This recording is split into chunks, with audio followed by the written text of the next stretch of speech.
So the general thinking behind this sound is to take, again, like two waveforms. It could be two saws, or a saw and a square, or a saw and a triangle, and you're essentially pitching one of them up an octave and a fifth, and kind of blending them together and filtering them, and then you get that really nice rich sound with all those really nice harmonics, those perfect fifths above it. So let's just turn off the effects here and duplicate the sound. Okay, so let's just load up analog again. We're using analog for this, and this is how it sounds. Okay, so not very interesting in that way. So the first thing I want to do is just shape the amp envelope. At the moment it's got this like harsh attack, and that's because of the shape here. You can see it starts loud and then drops down in volume. Let's have it sustained, completely sustained. So bring the sustain up to 1. And then we can go into our first oscillator, and we want to make sure that this first oscillator is playing in the sub region. Okay, it's a little bit high, so I think we can pitch it down an octave. And let me just turn off these EQ points here so we're not affecting the sound. I just want to use the EQ visually for now. Okay, let's turn off the second oscillator. Okay, so that's essentially what I want here, is a nice saw wave sitting in the sub range. And then we can go into the master section here and go to the voices and set it to mono again, because we don't want any of the notes overlapping with each other and kind of creating a mess. And then we're going to just bring down this filter a little bit.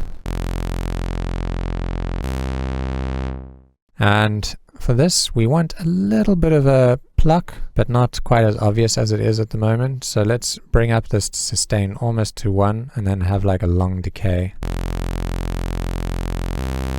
So the initial hit of the sound is just a little bit brighter.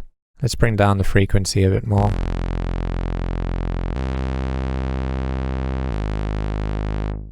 Okay, so now we'll adjust that frequency even more, but I want to bring in that second oscillator, and this is kind of where all the character from the sound comes. So what we want to do is pitch this up 7 semitones, and that's your perfect fifth. Almost immediately, you know, you have the sound that you're after.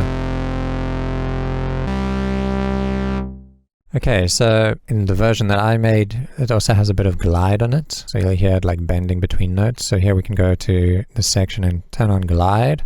And we can just play with this percentage here.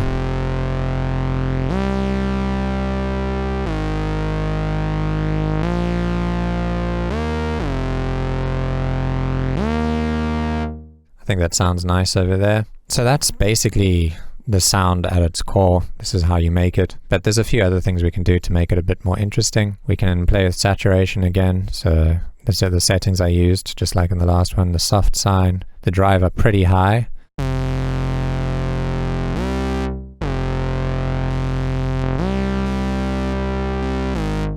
And you can hear that sound gets so much richer with the saturation on. It really does make a big difference. So next up we're going to go into this EQ, and I just gave it a little bit of a bump in the sub, and then quite a bit of a bump here around 1K, just because I like the character that little bump gives. So without it, with.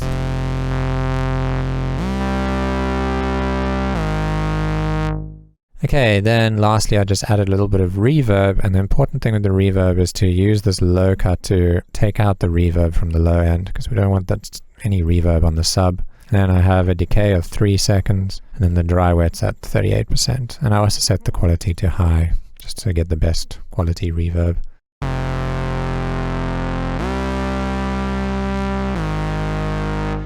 So yeah, depending on how much energy you want in the track, you want to just play with this cutoff frequency here and maybe bring it down.